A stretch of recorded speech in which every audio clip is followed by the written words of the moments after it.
Say Tantra, I am not talking about the Tantra that you're hearing of today. Tantra does not mean unbridled promiscuity. In this context, they created two tantric bodies with one head. The forehead is here in Pashupatinath. The Sahasrara, the top of the head, is in Kalpanath. What is above is in the Muktinath. What is beyond is Kailash.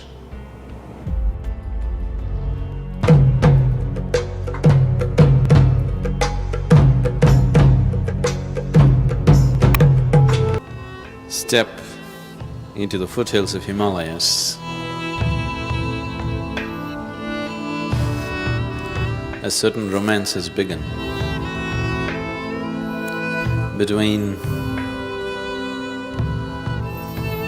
the youngest species on the planet, which is you, and the youngest mountain on the planet, which is Himalaya.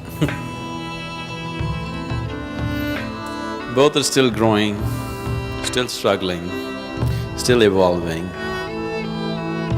still wanting to touch their peaks. Lot of earthquakes and landslides and disturbances keep happening on a daily basis simply because the mountain is growing. The same is true with human life. If one is striving to grow, many earthquakes and landslides keep happening in our lives. Those who are stagnant, who don't grow, their life seems to be stable and steady and looks better, but it's lifeless. One is striving to grow, enormous amount of upheavals happen in his life. But all the upheavals are worth a little bit of growth that may happen within a human being. The large parts of India was like this at one time, that the whole geography of the place was created like a living body. They established, like how in the human body the energy centers are, like this they established these bodies. Many kings sponsored these great adventures of turning their whole kingdom into a spiritual body. Nepal is one place where it is much more alive than what you would find in India, simply because the whole culture supported it. Even now, for 98% of the population in Nepal, going to the temple and seeking their mukti is still the highest thing in their mind, which is largely lost in India. Mukti is not the highest thing. Going to America is the highest thing. So, when the very psychology of a civilization was completely geared towards ultimate liberation, these things could be done, but the very geography could be converted into a living spiritual body. So Pashupatinath is seen as the forehead of Shiva. So where does Shiva fit into all this? We'll look at that later, okay? He creeps into everything. How? Why? We'll look at that later. Pashupatinath is seen as the forehead of Shiva, and his body flows, one body to the south, another body to the west, one head, two bodies.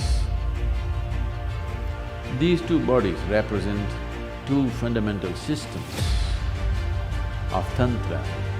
The southern body is the right hand and the western body is the left hand.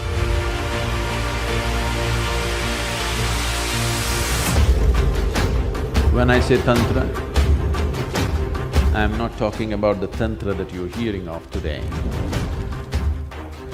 Tantra does not mean unbridled promiscuity. Today,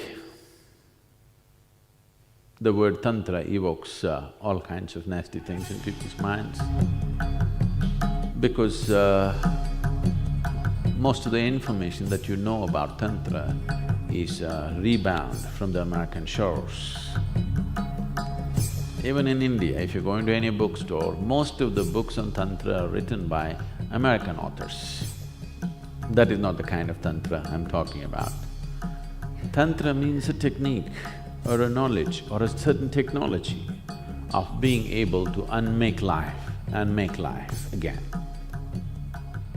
Those of you who come from India and maybe you have spent little time to look at the calendar art in India, you would have seen that sometimes there is a yogi or sometimes a woman who has taken off her head or his head, placed it in their hand and walking. Have you seen this picture?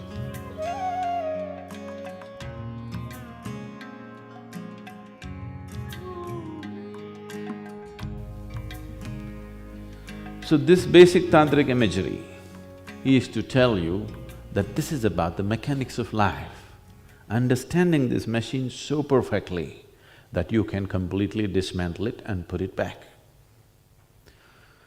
So based on this, and when I use the word tantra, I want you to understand from this context, not from… In this context, they created two tantric bodies with one head. The forehead is here in Pashupatinath. The Sahasrara, the top of the head, is in Kalpanath. What is above is in the Muktinath. What is beyond is Kailash.